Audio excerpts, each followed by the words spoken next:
Assalamualaikum warahmatullahi wabarakatuh ya. Jumpa lagi saudaraku Kamis Pahing ya, dimanapun Anda berada ya. Ketika kita ini katakanlah ketempatan makhluk halus, itu kita tidak sadar teman-teman ya, kita tidak sadar karena makhluk halus itu ya kadang ya tidak nampak ya, tidak memunculkan ketok plek ngono ya, tidak.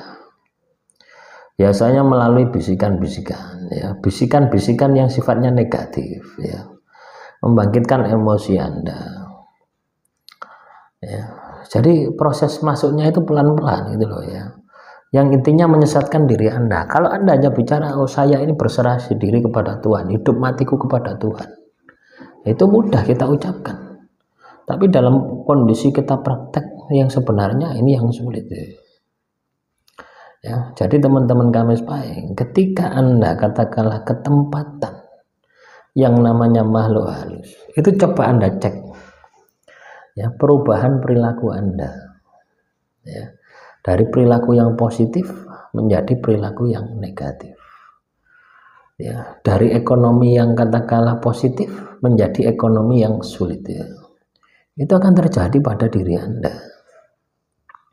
Nah ini kalau kita biarkan terus menerus ya, kalau kita tidak perhatikan, itu akan berakibat fatal bagi kehidupan Anda ya.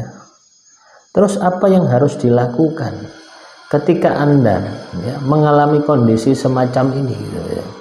Yo ibadahmu, tirakatmu kudu mbok kencengno gitu ya.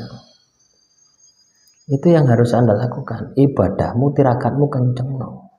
Tidak cukup kita hanya ngomong hidup dan matiku saya serahkan pada Tuhan, tapi tindakanmu, ibadahmu melempem, tirakatmu melempem. Bagaimana Anda bisa mengkondisikan energi positif ya?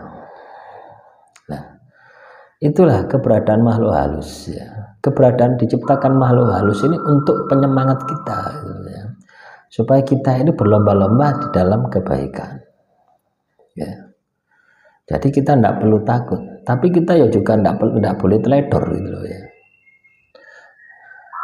Yang saya maksud dengan jangan hanya berucap gitu loh ya.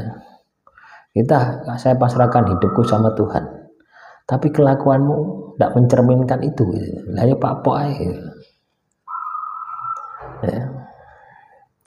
Orang katakanlah ketempatan makhluk halus itu sudah pasti malas ibadah ya, sudah pasti ngamuan ya, sudah pasti kemproh ya, rusuh ya, tidak rijikan, senangnya rusuh-rusuh ya, senangnya turu kelimprak.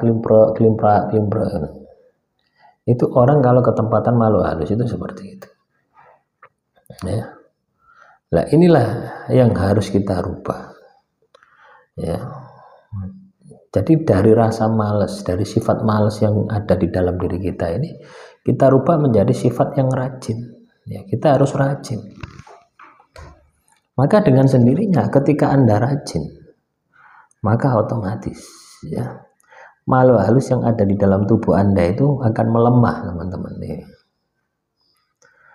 Makhluk halus ini kan sifatnya energi, mempengaruhi melalui bisikan-bisikan gaib, bisikan-bisikan di dalam hati Anda, di dalam batin Anda ya, bisikan-bisikan yang sifatnya negatif, yang mengajak Anda ya ke dalam jalan kesesatan.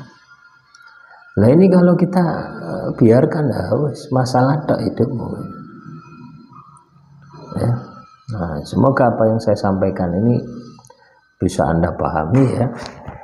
Selanjutnya Anda deteksi, apakah kira-kira di dalam tubuh saya ini ada makhluk halusnya ya.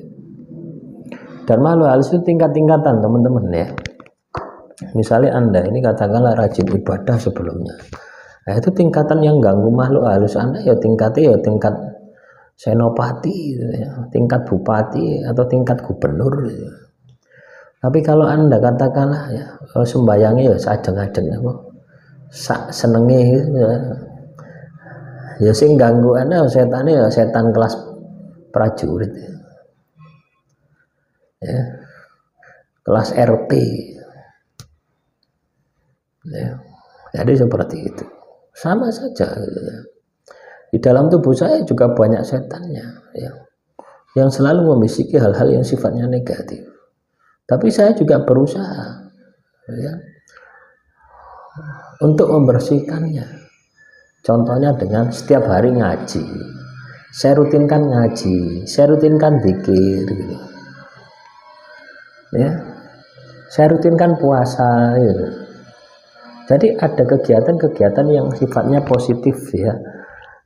Tidak cukup hanya dengan ibadah yang wajib ya, tapi juga tirakat-tirakat yang sunnah perlu kita lakukan.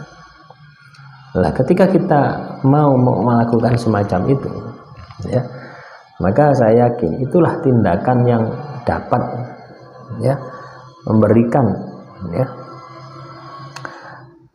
membersihkan makhluk halus yang ada di dalam tubuh Anda. Jadi makhluk halus itu seperti itu ya. Sifatnya energi, pelan tapi pasti gitu ya. Masuk dalam tubuh Anda tidak kerasa, kita dimasuki makhluk halus itu tidak kerasa. Karena apa? Sifatnya energi. Tapi kalau Anda sudah peka rasa, peka suasana alam, peka suasana batin, ketika tubuh Anda dimasuki makhluk halus ya pasti kerasa. Karena Anda menggunakan frekuensi energi ya. Kalau kita sadar semacam ini ya, kesadaran diri semacam ini tidak terlatih ya nggak kerasa. Ada makhluk halus nempel dalam tubuh Anda tidak kerasa, Anda tidak tahu. Tapi ketika Anda terbiasa laku, ibadahmu kenceng, tirakatmu kenceng, ya kroso ya. Nah, demikian yang bisa saya sampaikan. Semoga materi yang saya sampaikan kali ini bisa bermanfaat ya. Kurang lebihnya saya mohon maaf. Assalamualaikum warahmatullahi wabarakatuh. Salam Rahayu, Rahayu, Rahayu.